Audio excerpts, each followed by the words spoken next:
여러분 안녕하십니까? 국민적 관심이 쏠렸던 더불어민주당 이재명 대표의 선거법 위반 혐의에 대한 재판부의 1심 선고가 조금 전에 있었습니다. 오늘 뉴스파이터는 이 내용을 집중적으로 다뤄보도록 하겠습니다. 오늘 도와주실 네 분을 소개해드리겠습니다. 제 오른쪽으로 이종근 시사평론가, 그리고 강전의 변호사, 그리고 제 왼쪽으로는 최진봉 성공회대 교수, 그리고 장윤미 변호사 이렇게 나오셨습니다. 네 분 안녕하십니까? 안녕하세요. 네. 자, 먼저 강전의 변호사님께 여쭤볼게요. 뭐 법률가시니까 이 양쪽에 또 법률가가 나오셨고, 오늘 이제 많은 분들이 뭐 정치권뿐만 아니라 이제 국민 많은 분들도 예상을 하기에는 여러 가지 시나리오별 예상을 했단 말이에요. 그런데 이제 오늘 이재명 대표가 선거법 위반 혐의 관련해서 1심이긴 합니다만 벌금 100만 원 이상이 나올지 100만 원 미만이 나올지 아니면 더 나아가서 아예 무죄가 나올지 여러 가지 시나리오별, 그리고 그 언론들도 그 시나리오별 뭐 향후 파장들을 분석했는데 오늘 선고 결과는 그 예상을 더 뛰어넘는 결과가 나왔는데 일단 정리를 좀 해볼까요? 네, 맞습니다. 지금 말씀하신 것처럼 오늘 이재명 대표는 징역 1년에 집행유예 2년이라는 형을 선고를 받았는데요.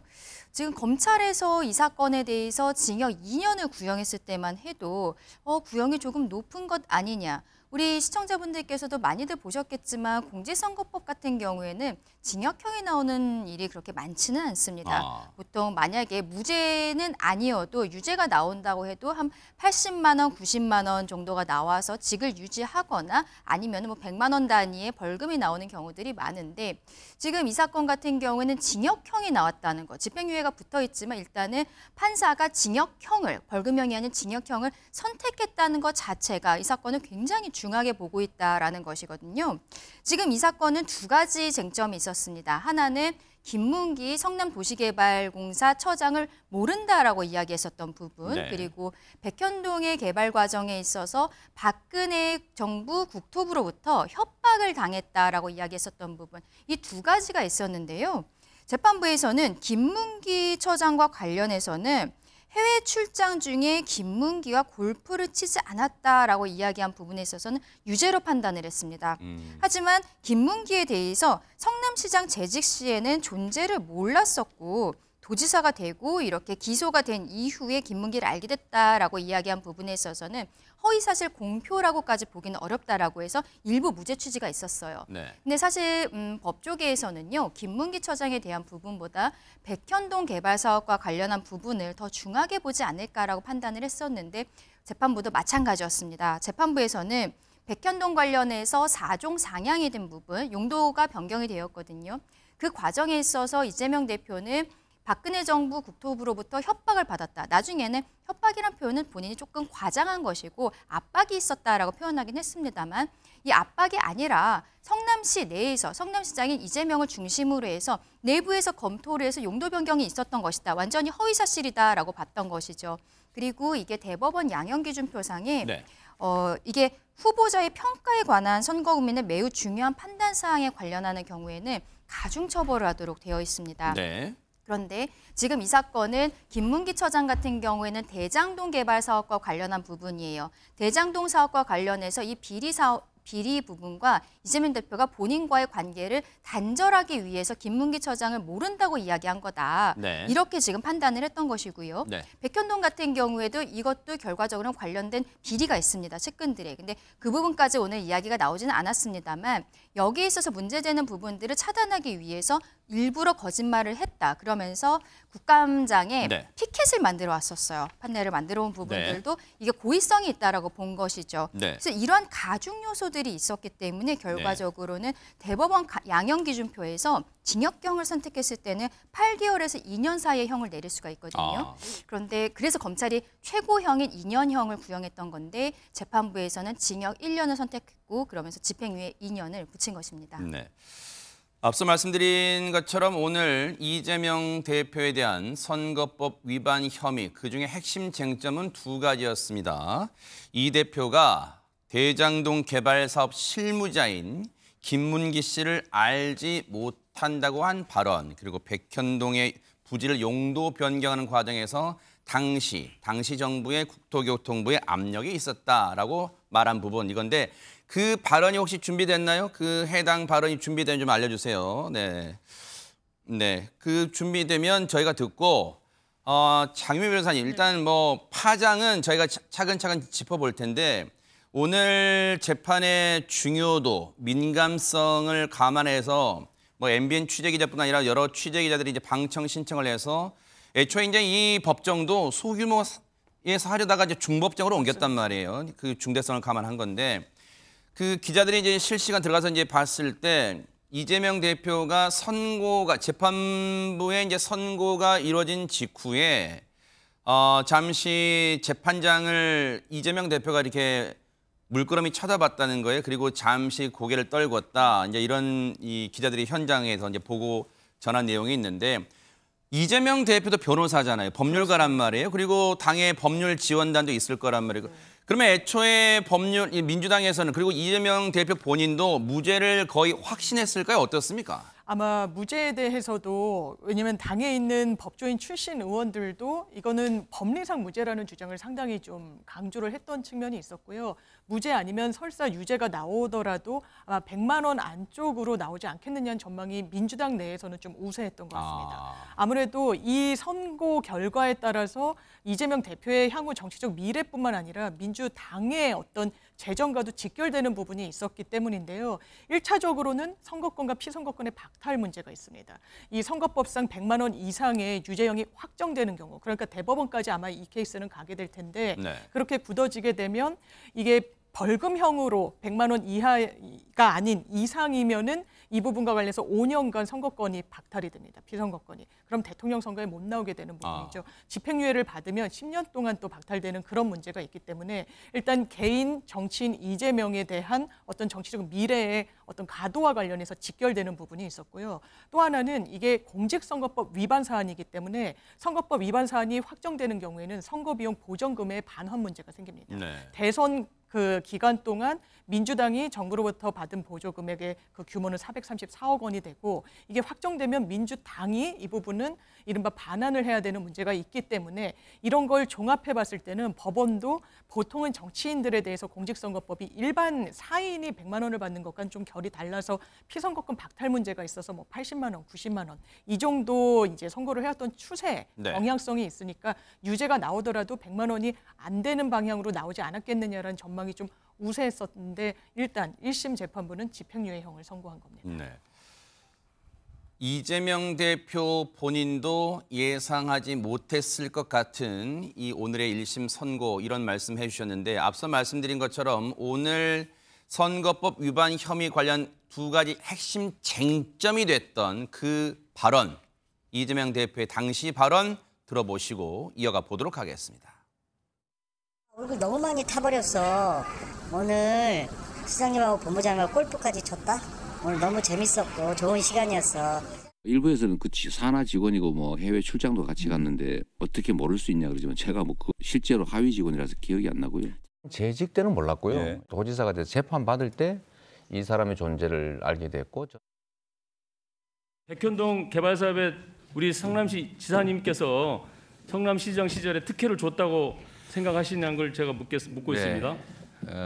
전혀 사실이 아닙니다. 그거는 국토부가 요청해서 한 일이고 공공기관 이전 특별법에 따라서 저희가 응할 수밖에 없는 그런 상황입니다. 저희한테도 공문이 왔습니다. 앞으로 5개 공공기관 부지에 대해서는 정부가 요청하면은 다 바꿔줘라. 주상복합비를 지을 수 있도록 국토부에 저희한테 다시 이제 일종의 압박이 왔는데 공공기관 이전 특별법에 보면은 국토부 장관이 도시관리계획 이거 변경 요구하면은 지방자치단체장은 반영해야 된다. 의무 조항을 만들어놨습니다. 이걸 가지고 만약에 안 해주면 직무유기 뭐 이런 걸 문제 삼겠다고 협박을 해서. 이재명 대표는 오늘 1심이 열리기 직전까지도 SNS 등을 통해서 무죄를 주장했고 무죄를 확신해 왔습니다. 그런데 오늘 오후 2시 30분으로 예정됐던 1심 선고는 뭐 예상은 했습니다만 이재명 대표를 지지하는 분들과 또 이재명 대표를 반대하는 분들이 뒤엉켜서 법원 근처에서요. 그래서 법원의 이 질서를 정리하는 과정이 좀 길어져서 재판부가 법정에 들어선 시간은 예정보다 한 8분 정도 지연됐습니다. 그래서 오후 2시 38분쯤에 이 재판이 시작됐고 그 재판을 마치고 이 선고가 나오기까지는 한 30분이 채 걸리지 않았습니다. 예상보다는 조금 일찍 나왔다 이런 평가도 나오는데 이재명 대표가 오늘 1심 재판에 출석하는 모습 그리고 선고 결과를 받아들고 나오는 모습까지 이어보시고 이어가 보도록 하겠습니다. 심경이 어떠신지 궁금한데 한 말씀 해주시죠. 그리 드릴 말씀이 없는데요. 그럼 선고 결과는 어떻게 예상하시나요? 법대로 하겠지요. 유죄도 각오하고 계십니까? 그게 됐습니다. 그러면 하나 더. 해체! 국민의 힘! 이재명은 누구냐! 이재명은 누구냐! 이재명을 구속하라! 구속하라!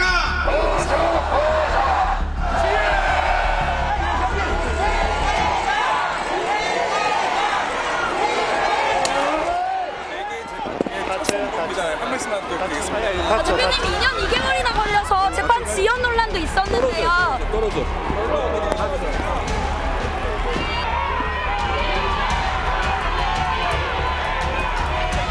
오늘의 이 장면도 대한민국 현대사의 한 장면이 될 것입니다. 현실의 법정은 아직 2번 더 남아있고 그리고 민심과 역사의 법정은 영원합니다. 항소하게 될 것입니다. 기본적인 사실 인정부터 도저히 수긍하기 어려운 그런 결론입니다.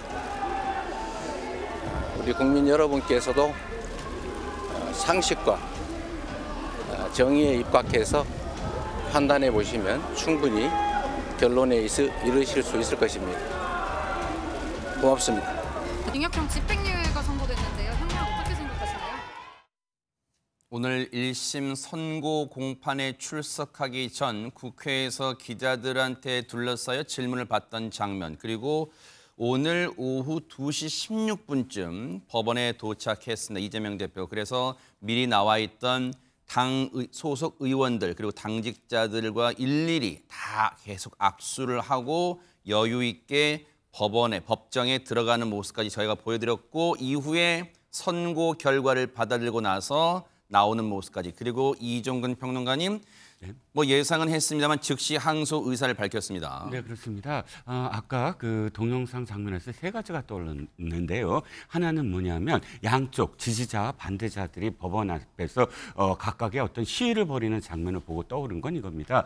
사법부의 권력은 마침점의 권력이에요. 나라가 분열되고 있잖아요. 이재명 대표의 뭐 무죄를 주장한 사람, 유죄를 주장한 사람 많습니다. 한 몇 년, 한 3년 가까이 이렇게 유무죄를 따지고 있잖아요. 그런데 사법부는 어떤 권력이 있느냐? 이런 공방을 어느 쪽이 옳다라고 마침점을 딱 찍는 그런 권력입니다. 부디 뭐 유죄든 무죄든 그게 중요한 게 아니라 대법원까지 빨리 확정이 돼서 이런 공방이 국민들의 어떤 분열상 이런 논란이 빨리 종지부를 찍어야 되겠다라는 생각이 들어요. 저게 사회적 갈등 비용이거든요, 다. 그리고 두 번째, 아까 앵커께서 말씀하셨던 표현 중에 기자들의 둘러싸여라는 표현을 하셨는데 아니었어요. 둘러싸인 건 당직자들이었어요. 의원들. 기자가 질문하는데 한마디 딱 질문하고 못 들어갔어요. 대표한테. 왜?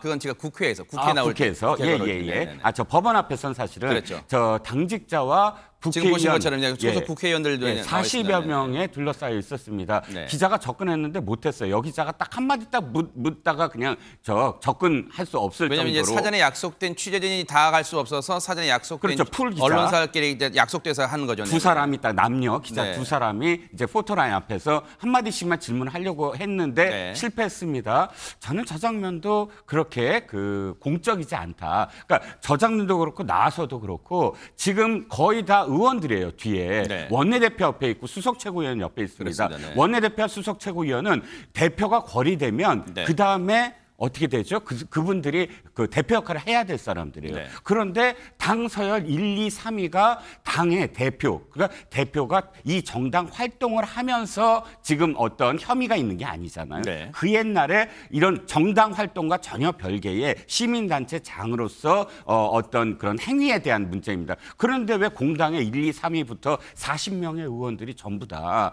정당을 비우고 오늘 네. 금요일인데 정당을 비우고 한 사람의 사적인 어떤 그런 그 행위에 대한 혐의를 저렇게 보호해 주려고 가는 것처럼 보였는지 네. 이것도 그렇게 저는 이재명 대표가 공적인 어떤 표현으로 보이지 않는다. 이게 원래 공적인 표현이려면 대표가 이렇게 얘기해야 됩니다. 가서 민생을 위해서 정당 활동을 해라. 민주당은 모든 사람들 해라. 나는 변호사들과 함께 네. 내가 알아서 사법 리스크 판단하겠다. 이게 공과 사를 구분하는 태도라고 생각을 하거든요. 네. 근데 뭐 원내대표, 수석 최고위원부터 40명의 국회의원이 다 저렇게 무슨 보호하듯이 이 사법부를 왔다 갔다 하는 것 자체도 네. 그렇게 좋아 보이지는 않습니다.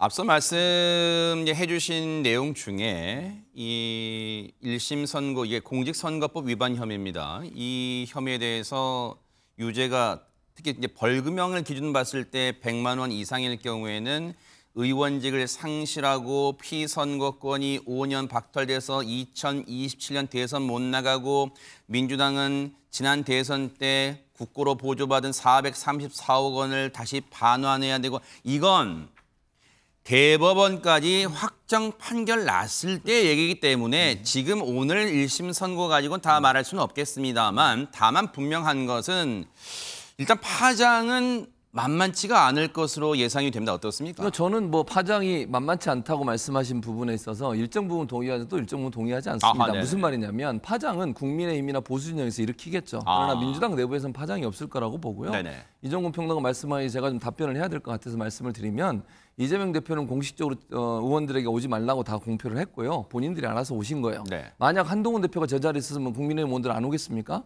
오는 거 가지고 문제 삼는 건 저는 말이 안 된다고 생각하고요. 네.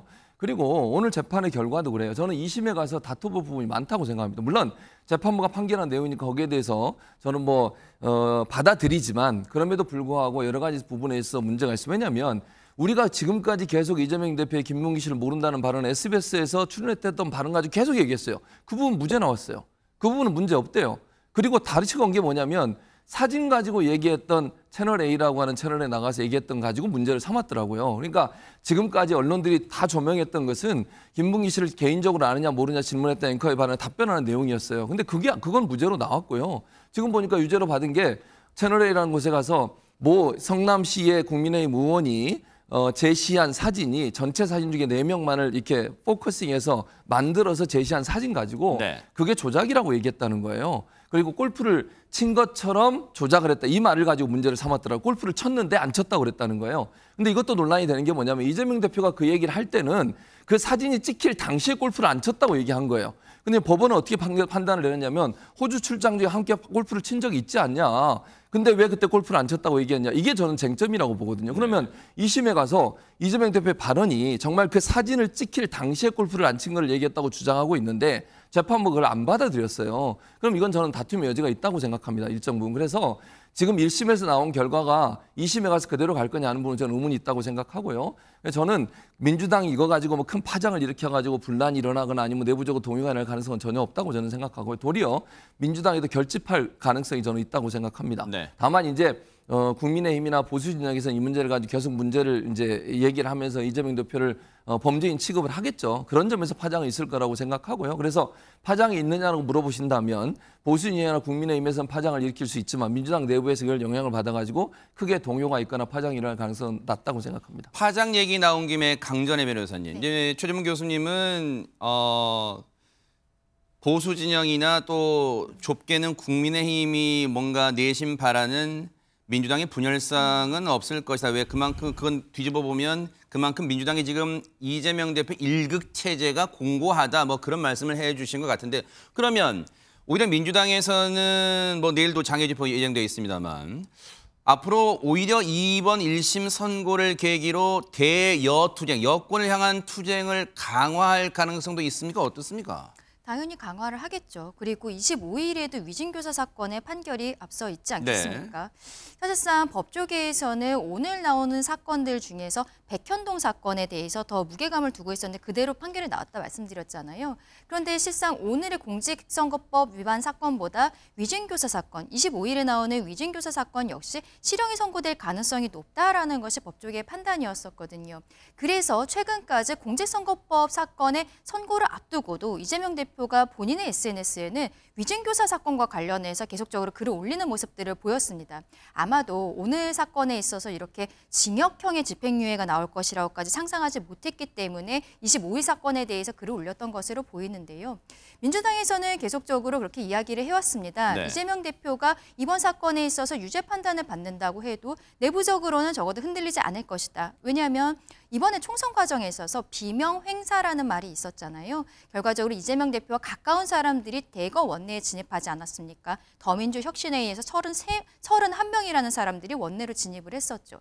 그런데 이 사건에 대해서 생각을 해보면 벌금형이 나왔다면, 만약에 벌금형으로 나왔다면 최준봉 교수님 말씀하신 것처럼 내부적으로 흔들리는 부분이 좀 적었을 수 있는데 지금 너무 높게 나온 것이죠. 그리고 아마도 25일에도 저희 그 국민의힘 쪽에서 보기에는 실형이 선고될 가능성이 굉장히 높다. 집행유예가 붙는다고 해도요. 그러면 이재명 대표 입장에서는 연타석 홈런을 맞는 상황이 되는 것입니다. 그때부터는 저는 이재명 대표를 중심으로 한 더민주혁신회의는 지금 김건희 특검을 중심으로 해서 계속적으로 공세를 강하게 갈 것이지만 저는 국민들께서 이제 주말 집회에 나오시는 분들은 현격히 떨어지지 않을까라고 생각합니다. 장윤미 변호사님, 사실 이제 민주당 입장에서는 앞서 이제 최준봉 교수님 뭐 분열상이나 동요는 민주당 내부에서는 최소 없을 것이다. 이제 이렇게 또 이 진보 진영에서는 없을 것이다. 이렇게 전망해 주셨고, 그런데 이제 당장 닥치는 이 뭔가 이 우려는 민주당 내부로 볼 때요. 1급 체제는 공고하다 하더라도 그동안 이 단일 대우 과정에서 뭔가 낮은 키, 좀 숨을 죽여왔던 민주당에서는 또 이른바 비명계도 존재하지 않습니까? 이번 1심이 1심 선고이긴 합니다만 1심 선고 이후에 각종 인터뷰나 어떤 SNS를 통한 정치적 메시지를 통해서 뭔가 이재명 대표의, 즉 포스트 이재명 대표의 대안을 뭔가 요청하는 목소리도 나올 수 있지 않을까 조심스럽게 전망해봅니다. 어떻습니까? 사실 민주당 내 차기 대선 잠룡군들이 존재를 하죠. 원래는 뭐 해외에 지금 나가 있는 뭐 김부겸 전 총리나 네. 뭐 김경수 전 지사 같은 경우에도 올해 안에 들어온다, 연말에는 국내에 들어올 거다라고 했지만 그 일정을 뭐 연기하기도 하는 부분이 또 보도가 된 바도 있습니다. 네. 아마 각각의 이 대선 주자들은 정치적 셈법을 저는 나름대로 할 거라고 생각합니다. 네. 그렇지만 지금 말씀 주신 대로 일단 이재명 대표와 관련한 사법 리스크가 민주당 안에서는 좀 상시화되고 변수라기보다는 상수로 좀 작동해왔던 측면이 좀 공고화됐던 게 있는 것 같습니다. 그리고 아마 지금 짚어주셨지만 1심 판결을 보면 상당히 법리적으로 좀 다퉈볼 만한 여지가 있는 부분들이 열려 있는 것 같습니다. 그리고 법리적으로 다퉜을 때는 이제 유무죄에 대한 어떤 그 판결이 뒤집어질 가능성도 상당히 열려 있어 보이고요. 네. 더더군다나 이 부분을 재판부, 물론 1심 재판부의 판단을 겸허히 수용합니다만 상당히 양형이 세게 나온 거는 이건 여야공이 인정을 할 수밖에 없는 부분일 거예요. 그렇다면 이 부분과 관련해서 민주당의 지지층 내에서는 이번 판결이 완전히 이제 100% 수용 가능한 정도를 좀 넘었다고 보이는 기류가 지금부터 나오고 있는데 그것이 오히려 차기 대선 주자들한테 정치적 공간을 열어준다거나 하기에는 지금 상황이 좀 무르익어 보이지는 않아서 앞으로도 뭐 항소심 대법원 단계가 남아있지만 이 부분과 관련해서 이재명 대표한테 미칠 정치적 타격이 없다고는 할 수 없겠지만 그렇게 커 보이지는 않습니다. 이거는 이종근 평론가님께 여쭤보려고 했는데 이건 법률적 사안이라서 제가 강전의 변호사님께 여쭤볼게요. 오늘 재판부가 유죄를 선고하면서 이른바 주문을 읽어내려가잖아요. 근데 이런 내용이 있었어요. 읽어드릴게요. 여러분 한번 들어보세요. 시청자 여러분도. 선거 과정에서 유권자에게 허위 사실을 공표하는 경우 민의가 왜곡되고 훼손될 수 있다. 피고인을 향해 제기된 의혹이 국민의 관심사인 상황에서 방송 매체를 이용해 파급력과 전파력이 컸다. 이렇게 지적하면서 계속 주문을 읽어갑니다. 죄책과 범죄가 상당히 무겁다.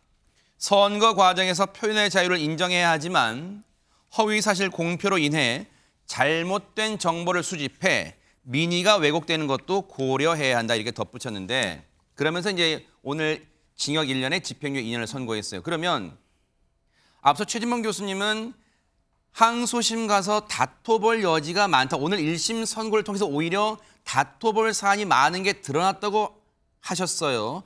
혹시 재판부의 즉 재판장의 성향에 따라서 항소심 가서 결과가 달라질 가능성도 배제할 수 없습니까? 재판부의 성향이라기보다는 뭐 법적인 판단이 달라질 수도 있겠죠. 그런데 항소하는 것이 피고인만은 아닐 것입니다. 저는 검찰에서도 항소할 것이라고 생각을 해요. 검찰에서 구형을 2년을 했는데 재판부에서는 1년형을 선고하지 않았습니까? 그리고 김문기를 모른다라고 했던 부분에 있어서는 일부 무죄가 나온 것이죠. 그렇다면은 제 생각에는 검찰에서는 이 부분에 대해서 분명히 항소할 것이고 이재명 대표는 본인이 유죄로서 판단된 부분에 대해서 항소할 것이기 때문에 항소심에서 다시 한번 치열하게 다투어질 것으로 생각을 합니다. 지금 말씀하신 내용들 유권자에게 허위사실이 공표되는 경우 유권자의 올바른 선택할 수 없게 되어 민의가 왜곡된다. 그러면서 지금 이게 TV를 통해서 나갔기 때문에 전파 가능성이 높다라는 부분들 그리고 피고인을 향해서 제기된 의혹이 당시 국민적 관심사인 상황이었다. 이러한 이야기들을 오늘 재판부에서 판단 과정에 이야기한 것이 제가 앞서 말씀드린 대법원 양형기준표에 나오는 가중 요소들이거든요. 결국에는 이 가중 요소에 이재명 대표가 포함이 되었었기 때문에 가중되는 판단에 있어서 8개월에서 2년 사이의 형을 선고를 할 수 있는데 1년형을 선고를 한 것이죠. 그렇다면 검찰 입장에서는 이 양형기준표만 봐도 최대한의 선고로서 2년까지 할 수 있기 때문에 아마 검찰 역시 항소할 것이라고 생각합니다. 이종근 평론가님. 네. 계속 최진봉 교수님 언급해 주시면 그렇습니다만 앞서 이제 이 파장이 적어도 민주당 내부에서는 없을 것이다. 이재명 대표 1급 체제가 공고하니까. 그런데 내일로 예정된 뭐 장외 집회라든지 그런 거를 봤을 때 우리 이제 흔히 그런 말을 하잖아요. 영이 안 선다. 어떤 말에 영이 안 설 수 있다. 앞으로 이재명 대표가 어떤 이 제시를 하거나 뭔가 이렇게 가자고 당에 요청했을 때 당에서는 일사불란하게 움직일 수 있겠지만 지금 최근에 장애 집회 계속될 때도 언론들의 이제 그 여러 분석이나 이 지적을 보면 중도층들이 장애 집회 그렇게 많이 참석하지 않는다, 이 마음을 주지 않는다 이런 얘기를 이제 많이 읽었는데. 앞으로 이렇게 1심 선고 이후에 그런 현상이 더 도드라질 가능성도 있습니까? 어떻습니까? 저는 그게 가장 크게 영향을 받을 것 같아요. 그러니까 양쪽 진영 말고, 그러니까 어차피 어떤 선고가 나오더라도 확증 편향을 갖고 이건 잘못됐다라고 잘됐다라고 이야기할 수 있는 양쪽 진영 말고, 말씀하셨듯이 그냥 일반적인 시민이라든지 또는 중도 유권자라든지 이렇게 봤을 때 일단은 그 안에 있는 내용들을 전부 다 일일이 판단하지 않을 겁니다. 중형이 나왔네.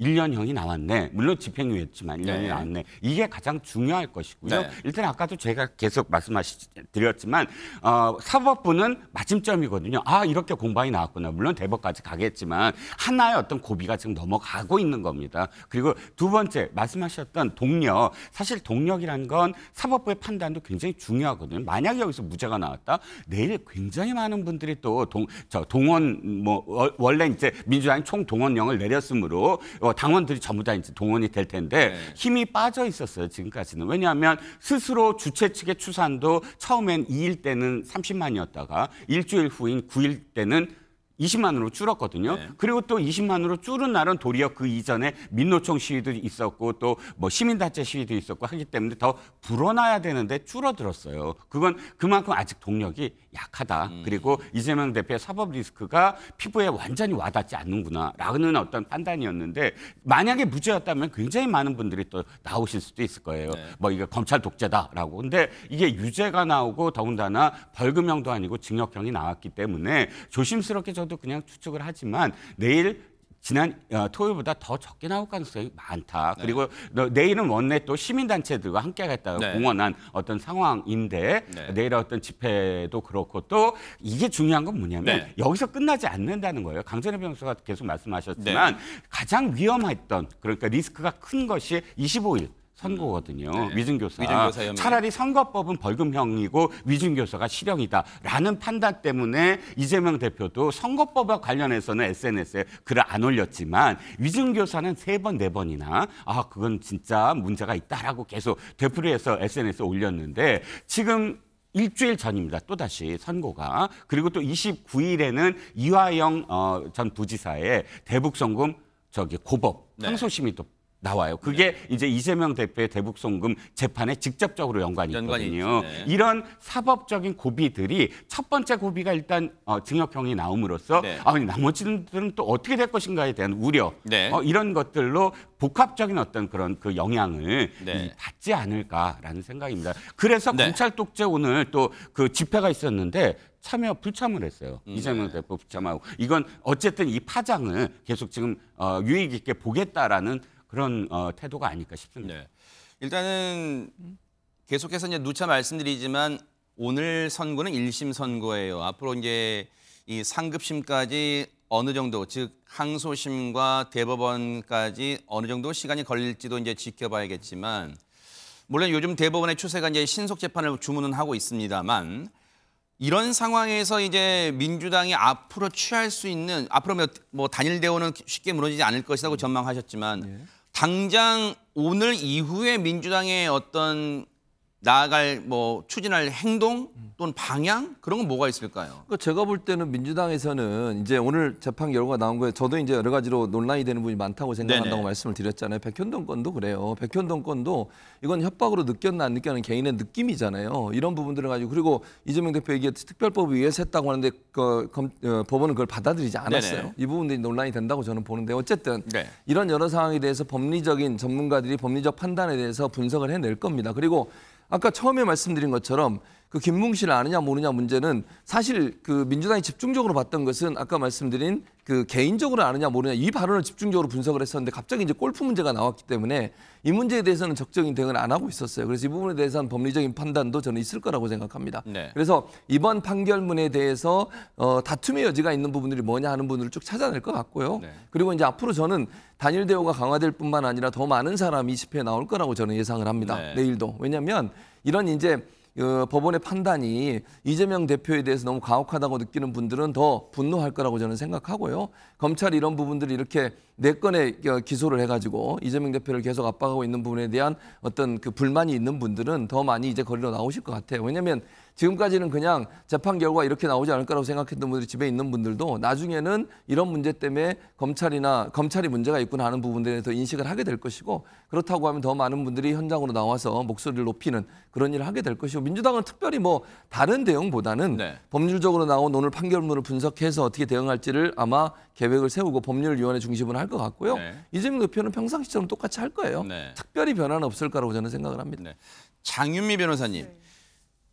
이재명 대표 이제 앞으로 오늘 항소 의사도 밝혔고, 물론 표정은 좀 착잡했습니다만, 그러다 이제 앞으로 이제 대응을 봤을 때 김건희 특검법에 대한 동력도 민주당 입장에서는 조금 약화되거나, 왜냐하면 왜 약화된다고 제가 이제 그런 표현을 하냐면, 그동안은 내심 이제 이번에 수정된 그 특검법을 내면서 뭔가 조건도 이 특검도 이 대법원장이 추천하는 쪽으로 바꾸고 막 그랬잖아요. 그래서 뭔가 이제 이른바 국민의힘 측의 반란표를 8표 이상을 좀 내심 기대했을 수 있는데, 오늘 1심 선고로 국민의힘의 내부 동요가 더 이제는 적지 않을까 하는 전망도 조심스럽게 해봐요. 어떻습니까? 저는 그런 전망도 나올 수 있다고 생각하는데, 정치는 말 그대로 생물이고 좀 움직이는 거 아니겠습니까? 그렇다면 지금 객관적으로 이재명 대표가 이거는 실형을 선고받은 거예요. 형이 집행이 그냥 유예될 뿐인 겁니다. 중형을 선고받았다고 볼 수 있어서 거기에 대한 어려움은 대비를 해야 되겠지만,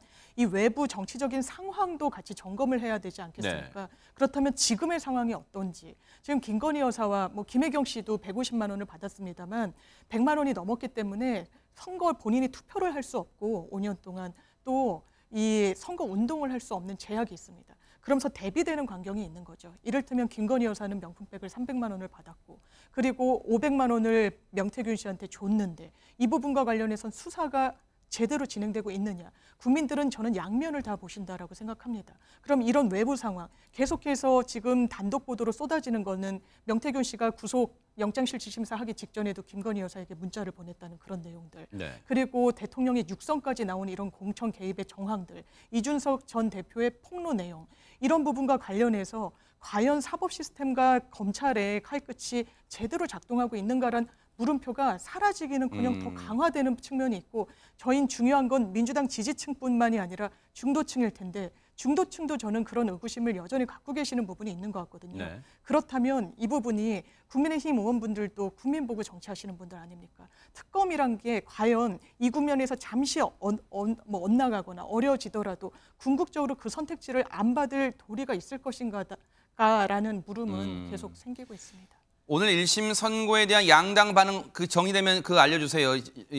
뭐 발언이나 혹시 그 발언들 그래픽으로 정리된 거 있으면 그 말씀을 해주시고요. 그 전에 이제 강전혜 변호사님. 네. 앞서 이제 뭐 대법원이 요즘 추세가 신속한 재판을 주문하는 추세입니다만 어젠가요 그 윤미향 전 의원에 대한 집행유예도 상당히 오래 걸려 이미 의원직을 다 마친 이후에 의원직 상실령이 나왔단 말이에요. 맞습니다. 이렇게 되면 혹시 이제 예상입니다만. 이제 항소심과 대법원까지 이제 상고심까지 봤을 때 혹시 이게 오래 걸릴 가능성도 배제할 수 없나요? 어떻습니까? 그렇습니다. 특히 대장동 재판 같은 경우에는 아직 뭐 반도 가지 못했다라는 것이 언론을 통해 보도가 되고 있는데요. 특히 지금 오늘 1심에서 너무나 중형이 나왔기 때문에 이재명 대표의 변호인들 입장에서는 모든 사건에 있어서 재판을 지연하는 전략을 쓸 가능성이 굉장히 높습니다. 최근에도 대북 송금 사건과 관련해서 이미 이화영 전 부지사가 거기에 대해서 9년 6월이라는 굉장히 중형을 선고받고 이제 항소심 판결을 앞두고 있는데요. 이재명 대표의 그 변호인단에서 기록을 복사하지 못했다, 뭐 이런 형태의 이야기를 하면서 공판 준비기일을 3번째 하고 있다는 것이죠. 그래서 재판부에서 아니 이런 식으로 하는 것 지원하는 건 처음 봤다라고 이야기한 것이 또 언론에 크게 보도가 되지 않았습니까? 결과적으로 이재명 대표 입장에서는 어느 사건이든 대법원에서 확정이 나오는 것이 본인이 대선으로 출마하는 그리고 대선이 나올 때까지의 그 과정에서 어느 것도 확정시키지 않기 위해서 굉장히 노력을 할 것이라고 생각을 해요.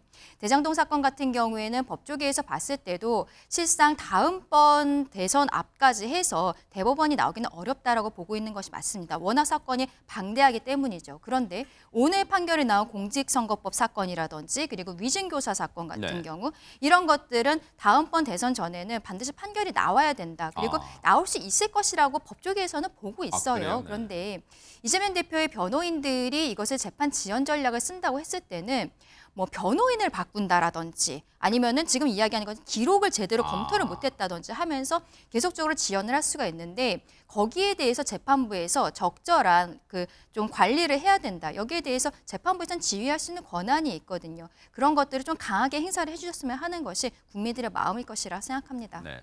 오늘 1심 선고 이후에요. 국민의힘의 추경호 원내대표가 이제 기자들이 이 입장을 좀 물어봤어요. 그 장면도 보시고 이어가 보도록 하겠습니다. 사법부의 결정에 경의를 표합니다. 대한민국의 정의가 살아있다는 것을 보여주었습니다.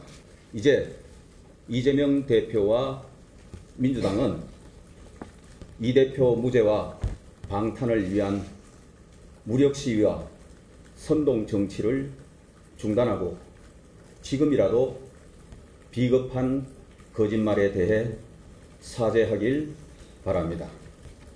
그리고 조용히 25일 위증교사 재판을 지켜보기 바랍니다. 네, 일단 뭐 사법부 판단을 존중한다. 뭐 국민의힘 입장에서는 뭐 이런 입장을 원론적 입장이라고 봐야겠죠. 그리고 한동훈 대표의 입장이 뭐였을지도 궁금했잖아요. 근데 한동훈 대표가 이제 이런 입장을 밝혔습니다. 저희가 정리를 해봤는데요.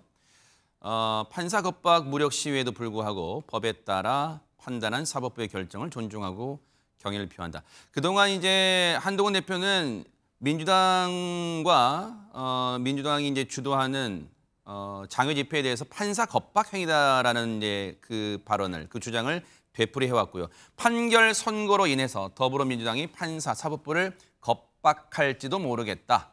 국민의힘이 국민과 함께 사법부의 독립, 공정 의지를 반드시 지킬 것이다. 민주당의 정청래 최고위원도 그런 얘기를 했습니다. 법원으로 가는 도중에 비보를 접하고 차를 돌렸다.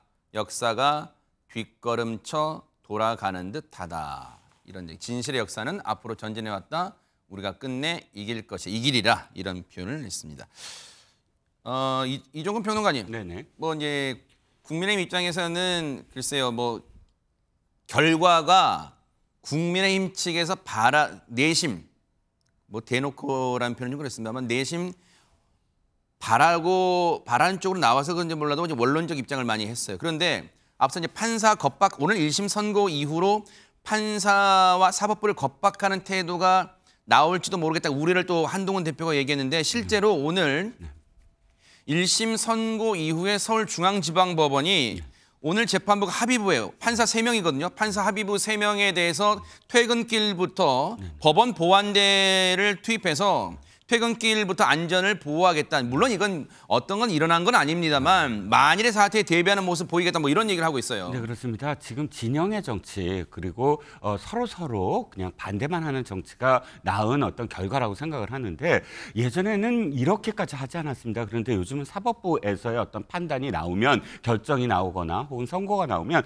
바로바로 좌표 찍기라는 형태로 사법부의 그 판사들의 모든 그런 정보가 전부 다 공개가 되고 전화를 통해서 계속 그 전화에 어떤 문자를 보내고 이런 행위들이 너무 심해지니까 네. 조희대 대법원장이 법원 행정처를 통해서 여기에 대해서 안건으로 한번 외부 자문위원회에 네. 세워봐라. 어떻게 이런 판사들을 보호할 수 있을까? 네. 이런 지금 그 주문도 했고요. 네. 실질적으로 지금 내용 중에 하나가 네. 지금 논의되고 있습니다. 아마 국민의힘에서 지금 그 발의하려고 하는 법안이 판사들을 이렇게 압력을 넣었을 경우, 네. 뭐 문자라든지 넣었을 경우, 뭐 징역형을 뭐 5년 정도 한다든지 이렇게 굉장히 중형을 해서 사법부의 어떤 독립성을 유지하는 방향으로 간다고 합니다. 네. 그런데 실제로 그 다음에 예를 들어서 민주당을 지지하는 분들이 혹시나 오늘의 어떤 결과를 놓고 뭐 또 다시 어떤 좌표찍기라든지 또는 민주당의 일부 의원들이 저는 또 뭐 탄핵을 하겠다, 뭐 판사 탄핵을 하겠다, 뭐 이런 뭐 발의를 한다든지 이런 식으로 진짜 가지 않았으면 합니다. 네. 역시 똑같이 보수파 쪽에 어떤 불리한 그런 판결이 나왔다고 해서 그 판사에 대해서 똑같은 행위를 하면 절대 저는 안 된다고 생각을 하거든요. 네. 진영의 문제가 아니라 사법부에 대해서 독립성을 인정해주고 아까 장윤 변호사 말씀하신 것처럼 네. 선고 결과는 인정을 하자. 거기서부터 출발을 해야 되는데 민주당의 행위 또는 민주당의 특정 어떤 정파들의 행위가 판사들을 겁박하는 쪽, 뭐 지금까지 어쨌든 국정감사 등을 통해서 전 굉장히 불안했거든요. 국정감사에서도 당연히 정부의 각 부처의 잘못된 점들을 전부 다 끄집어내서 견제해야 되는데 모든 부처가 전부 다 김건희 여사의 잘못된 점과 그다음에 이재명 대표의 무죄 주장 하는 그 모든 상임위가 다 거의 그렇게 됐어요. 그래서 네. 특히 법사위에서는 뭐 지금 이재명 대표의 어떤 무죄를 막 그 법원장한테 호소를 한다거나 또는 재배당 해야 된다거나 이런 식의 그 모든 것들이 다 이재명 대표의 어떤 중심이 돼가고 있어서 네. 어찌됐든 다시 뭐 결론적으로 말씀드리면 사법부의 독립을 유지시켜줘야 된다. 그리고 사법부 오늘 판사들에 대해서 절대 겁박을 한다거나 혹은 또 탄핵을 한다거나 이런 움직임이 있어서는 안 된다고 저는 생각을 합니다. 네, 다시 말씀드린다면 무슨 아직은 어떤 행위나 결과가 일어난 건 아니지만 법원 차원에서 사법부 차원에서 혹시 있을지 모를 사태를 대비해서 오늘부터 오늘 1심 선고 합의부거든요. 3명의 재판관이 합의부를 이룬 이 3명의 재판관에 대해서 퇴근길부터 법원 보안대를 투입하겠다. 퇴근길부터 신변 보호를 하겠다. 이렇게 밝히기도 했습니다. 최재범 교수님, 그런 사태는 정말 어느 진영을 떠나서 일어나면 안 되는 거고요. 이 사태가. 그런데 사실 언론들이 이제 오늘 1심 선고를 전망하는 기사를 쭉 보면 이재명 대표가 받고 있는 이제 이 관련된 재판이 4개가 있는데 그중에 첫 관문이 오늘 선거법 위반 혐의였단 말이에요. 그래서 여러 가지 시나리오 중에 벌금형을 많이 예상했단 말이에요. 벌금형의 이제 액수 100만 원 이상이냐, 100만 원 미만이냐, 그리고 더 나아가서 무죄냐. 그래서 100만 원 미만이거나 무죄일 경우에는 대선, 즉 사법 리스크를 1차 관문 넘고 대선 가도에 탄력이 붙을 것이다. 이런 전망이 있었는데 앞서 누차 최재문 교수님은 이번 선거로 민주당의 동요나 분란은 없을 것이다. 오히려 더 단결할 수 있다. 그런 계기가 있었어요. 다만 이제 앞서도 잠깐 얘기 나왔습니다만 확장성의 문제가 있을 것 같아요. 중도층의 표심이라든지 그런 부분은 물음표로 남을 것 같습니다. 그러니까 예를 들면 이재명 대표가 이제 대선 후보가 된다는 가정하에서 말씀을 하신 것 같은데 그랬을 때 확장성이 있느냐 없느냐 민주당 입장에서 저는 이제 그거는 이재명 대표 거는 현재 재판이 진행되고 있으니까 2심, 3심 어떻게 나오냐 중요하다고 생각해요. 특히 이제 2심 같은 경우 어떤 경우가 나오냐를 지켜볼 것 같고요. 다만 이제 이게 상대적인 부분이 분명히 있거든요. 이재명 대표 한 사람에 대해서 이런 결과가 나온 걸 재판부가 판결한 거니까 그건 뭐 받아들일 수밖에 없지만 여러 논란들이 있고 저는 다툼의 여지가 있다고 아까도 말씀을 드렸고요. 특히 이거 백현동 사건 같은 경우는 공직선거법으로 건 것도 저는 문제라고 생각해요. 이분이 무슨 당시 후보도 아니었고 강력한 뭐 후보 예정자이긴 했지만 경기도지사가 국정감사 한 일을 가지고 왜 공직선거법으로 이걸 거는지 모르겠어요. 그것도 논란인데 아무튼 재판부를 안 받아들였어요. 그래서 이런 부분들에 대한 여러 논란이 있기 때문에 이게 크게 중도층 확장의 문제가 될 거라고 개인적으로 보지 않습니다. 물론 그냥 세세하게 모든 내용을 모르는 분들이 재판의 결과만 가지고 이렇게 생각할 수 있겠죠. 충분히 있을 거라고 생각해요. 그러나 그 부분이 전체의 흐름 자체를 바꿀 정도가 될 것까지 보지 않고요. 두 번째는 장윤희 변호사 아까 처음에 얘기했던 것 중에 그런 부분이 있잖아요. 비교해서 생각해요, 사람들은. 기본적으로 김건희 여사나 윤석열 대통령에 대한 여러 가지 얘기들이 나오고 있잖아요. 또 김건희 여사 관련해서는 주가 조작 문제라든지 명품백 수수 의혹이나 이거 다 무혐의 처분하고 불기소 처분했습니다, 검찰이. 왜 이런 분들한테는 불기소 처분하면서 이재명 대표한테 이렇게 알았냐 몰랐나 가지고 이걸 기소를 하고 이걸로 이렇게 판결까지 내리는지를 잘 모르겠어요. 이런 부분에 대해서 국민들은 판단할 거라고 저는 봅니다. 그러면 서로 비교를 해볼 거 아닙니까? 이런 여러 가지 상황들이 있고 현 정권의 권력을 잡고 있는 분들과 야당 대표 간의 어떤 형평성 문제가 잘 맞아지느냐 하는 부분이 중도에서 판단하는 중요한 계기가 될 거라고 생각해요. 그 부분까지 고려한다고 하면 중도층의 확장성이 그렇게 완전히 막혔다고 보지 않고 저는 충분히 가능성은 남아있다고 생각합니다.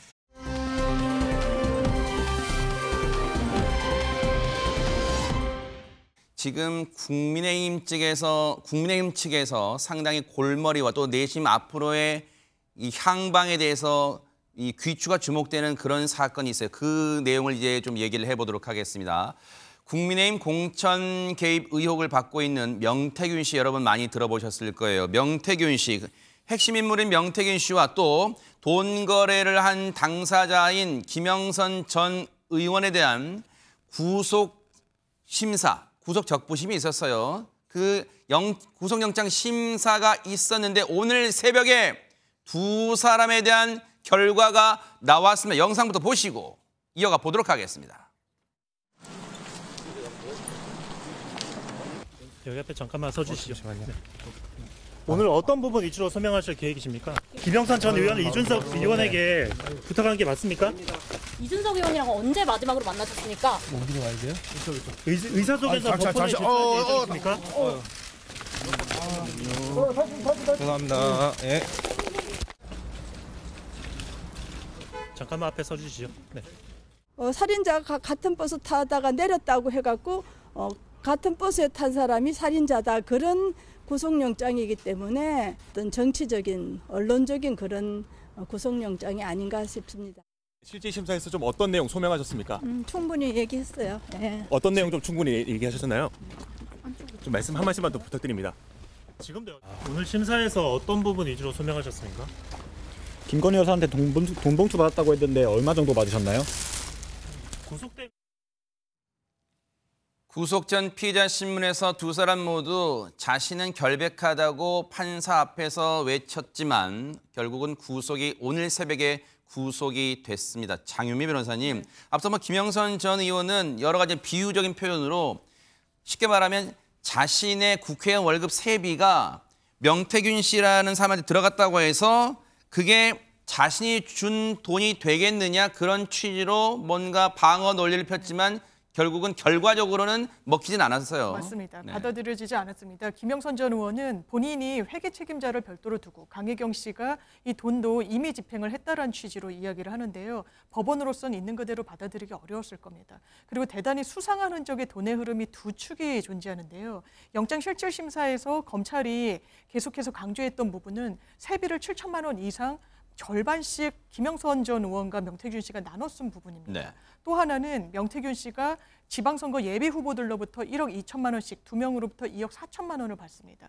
그러면 이 2억 4천만 원을 김영선 전 의원을 이용해서 네. 더 나아가서는 대통령 부부와 친분을 과시하면서 이른바 공천장사를 했다라는 것이거든요. 네. 그럼 김영선 전 의원이 이 돈과 관련해서 완전히 무관하느냐? 그렇지 않습니다.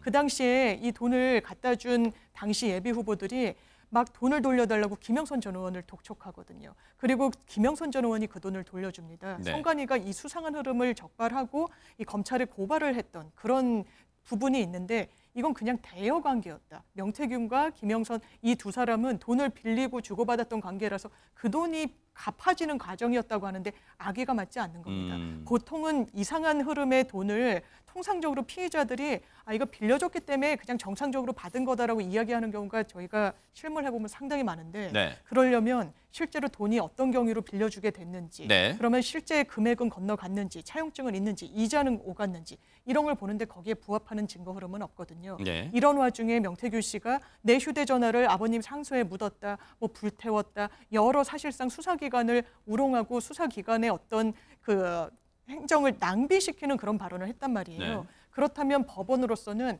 소명이 어느 정도 뚜렷하게 된 혐의에 대해서 부인하고 있기 때문에 도주와 혹은 증거인멸의 우려가 상당히 높다라고 판단을 내린 사안입니다. 실제로 법원이 이 영장 전담 판사가 명 씨와 김영선 전 의원의 구속영장을 발부한 주된 이유가 강전의 변호사님, 네.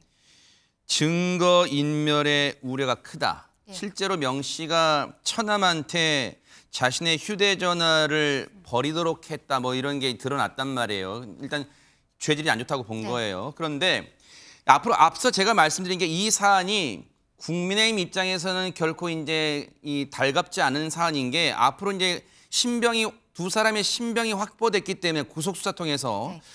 공천 개입 의혹 전반을 들여다볼 수 있는 일단 상황이 됐단 말이에요. 그럼 국민의 입장에서는 결코 이게 상황이 녹록지가 않을 것 같습니다. 맞습니다. 지금 이 사건에 있어서는 명태균 씨가 구속을 된 이유가 휴대폰이 저는 제일 컸다라고 생각을 네. 하거든요. 아버지 산소에 묻었다라고 했는데 아버지는 사실상 화장한 것을 알려지고 말씀하신 것처럼 처남을 통해서 이렇게 휴대폰을 없애려고 했다든지 네. 아직까지도 검찰에서 명태균 씨가 사용을 했었던 휴대폰 세대는 확보하지 못한 것으로 알려져 있습니다. 네. 그런데 검찰에서는 PC를 압수수색을 했는데 여기에 대한 내용을 보다 보니까 이 과거에 명태균 씨가 본인이 카카오톡을 했었던 것이 PC 안에 내용이 남아 있었던 것이죠. 그래서 지금 그동안에 드러났었던 대통령과 명태균 씨 간의 그 녹취를 하는 과정에 있어서 그 이전의 실상은 당시 당대표였던 이준석 현 개혁신당 의원과의 카카오톡 내용이 드러나지 않았습니까? 이준석 의원이 당과 전혀 상관이 없는 명태균 씨한테 밤 12시에 김영선 의원의 공천과 관련해서 이야기를 한 부분들. 이준석 의원은 지금까지는 공천에 본인이 관여하지 않았고 윤상현 의원이 당시 공천관리위원장이었기 때문에 공관위를 중심으로 했을 뿐이다라고 얘기했는데 본인의 지금까지의 주장과 배척되는 좀 객관적인 증거가 카카오톡에 나온 것이거든요. 네. 그렇다라면은 지금 이 부분에 있어서도 수사가 기본적으로는 참고인 형태로 수사를 하다가 그 조사를 하다가 추후에는 피의자로 전환이 될 가능성이 높다라고 보고 네. 이 명태균 씨가 그 구속이 되었는데 영장실질심사를 하는 과정에 영장 청구서에 공천 대가로서 돈을 받았다라고 되어 있어요. 네. 근데 명태균 씨는 공천할 수 있는 권한이 있는 사람이 아닙니다. 아하. 당에 있는 사람도 아니고 그렇죠, 그냥 네. 민간인이잖아요. 네. 그렇다면 이 사람이 공천의 대가로서 돈을 받았다는 거는 공천의 권한이 있는 사람과의 어떠한 친밀함이 있었다라는 것이거든요. 그렇다면 그것이 지금까지 나왔던 것은 어떠한 대통령 내외와의 관계 때문이 아니냐라고 했는데 지금 카카오톡 문자가 나오다 보니까 이준석 대표 그리고 윤상현 의원에 대해서도 아마도 조사를 해야 될 것으로 보이고 지금 또 문제가 되는 것이 김종인 전 비대위원장과 굉장히 가깝게 지냈다라는 부분들. 이 어떤 중앙에 있는 정치인들과의 인맥이 김종인 위원장을 통해서 이게 인맥이 구축되었다는 이야기가 있기 때문에 이 세 명에 대해서는 기본적으로는 참고인 조사가 시작이 되고 검찰에서 필요하다면 피의자로 전환이 될 가능성도 있어 보입니다. 혹시요 지금 얘기 나온 김에 최재명 교수님, 네.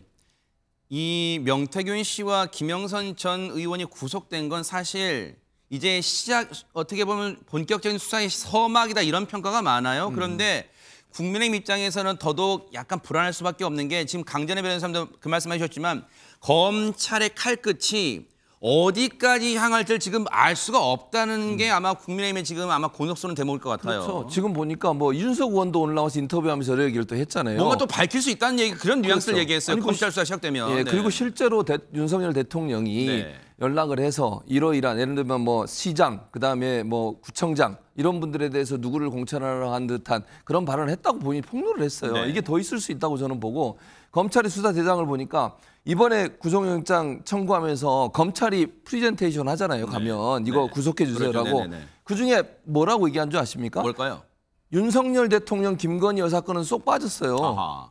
그러니까 뭐냐면 네. 지금까지 이 명태균 씨의 발언 내용을 보면 윤석열 대통령 김건희 여사가 공천에 여러 가지 개입한 듯한 의혹과 정황이 있잖아요. 네. 그런 부분들은 다 빠져 있는 상태고 네. 이준석 대표 쪽으로 방향을 튼 게 아닌가 하는 개인적인 생각이 있습니다. 저는 그래서 앞으로 이 부분이 이준석 전 대표죠. 이준석 전 대표가 공천에 개입한 문제라든지 아니면 공천 관련해서 결정했던 문제나 이런 부분으로 가게 되는데 네. 근데 그것도 저는 쭉 가는 것보다는 멈출 가능성이 있다. 즉 지금 이준석 대표가 이렇게 얘기하는 게 뭐겠습니까? 자기를 향해서 들어오는 어떤 압박을 이겨내기 위한 방법이라고 생각해요. 윤석열 대통령이 당시에 이렇게 얘기했다. 네. 이런 얘기를 왜 흘리는 거죠? 아하. 검찰의 수사가 가까이 오니까 이거에 대해서 본인도 이런 걸 갖고 있으니까 나를 압박하면 이거 다 폭로하겠다라고 하는 얘기로 들리기 때문에 네. 저는 검찰의 수사가 국민의힘 쪽으로 가긴 가지만 네. 이게 윤석열, 김건희 두 분에까지 연결되기는 좀 한계가 있지 않을까 이런 생각이 듭니다. 최재명 교수님 그 얘기를 해주신 거예요. 시청자 여러분께 설명드릴게요. 구속영장에 쭉 영장 발부 요청 사유가 있잖아요. 청구 사유가 있는데 거기에 명태균 씨의 김영선 전 의원에 대한 공천 요청이 윤석열 대통령 부부 관여를 통해 이루어졌는지는 담기지 않았다. 그 말씀을 지금 해주신 거예요. 그러면 이종근 평론가님 보세요. 앞서 명태균 씨가 지난주에 창원지검에 출석했을 때 뭐 폭로 관련해서 기다리고 옥신각신했어요. 계속 폭로를 할 겁니다 했더니 내가 언제 폭로를 했습니까?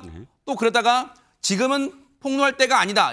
뭔가 알 듯 모를 듯한 얘기를 했어요. 그렇다면 지금 이제 자신의 인신이 구속됐단 말이에요. 앞으로 구속 상태 수사를 받겠지만 혹시 정말로 변호인을 통한 물론 구속 상태이기 때문에 이 자신의 신체가 자유롭지는 않습니다. 변호인을 통해서 진짜 추가 폭로가 이루어질 가능성도 있을까요? 어떻습니까? 일단 그 질문부터 답을 하면 상당히 관리할 거예요, 이제 변호인이. 네. 그 직전까지 내가 뭐 하야하 할 수 있다. 이런 발언들은 굉장히 거친 발언이고 실제로 자신한테 도움이 될 수 있을까? 도리어 더 여론은 악화되고 지금 명태균 씨에 대해서 전부 다 적이 될 수밖에 없는 상황이 돼버렸잖아요. 그런데 지금은 변호인들이 지금 변호를 하고 있고 그러면서 일단 가장 중요한 건 의뢰인의 형량을 줄이는 거잖아요. 그쪽으로 초점을 맞춘다면 무차별한 어떤 폭로가 실제로 도움이 될까요? 형량을 줄이는데 그건 전혀 도움이 되지 않을 겁니다. 판단하겠네요. 예. 그리고 두 번째, 여기가 윤 대통령이 포함되지 않았다라는 건 무슨 뜻이냐면 이 사건 자체가 12월 달에 경남 성관이가 의뢰한 사건이에요. 적발해서. 네네. 그 적발 자체가 누구한테 공천 개입이 있다 없다가 아니라 정치자금법이에요. 네. 정치 자금이 아주 이상한 흐름이 있어서 5명에 대해서 이거를 수사 의뢰한 거잖아요. 그러면 수사를 하는 과정에서 일단 구속 신병을 확보해야 그 다음으로 넘어가니까 당연히 구속영장에서는 아직 소명되지 아니한 부분을 어떻게 집어넣습니까? 그러면 영장이 기각되기만 하지. 그러니까 소명된 부분, 실제로 정치 자금이 보니까 이렇게 돼 있더라 하는 부분을 당연히 했을 테고. 세 번째, 이준석 대표는 공천 개입이 아니에요. 대표가 어떻게 개입을 합니까? 대통령은 개입 정도지만 그래서 이준석 대표가 상당히 이 부분에서 큰 어떤 부분을 차지할 것이다 앞으로 생각합니다. 앞으로 명태균 씨와 김영선 전 의원을 통한 검찰 수사도 촉각을 곤두세우고 따라붙어 보도록 하겠습니다.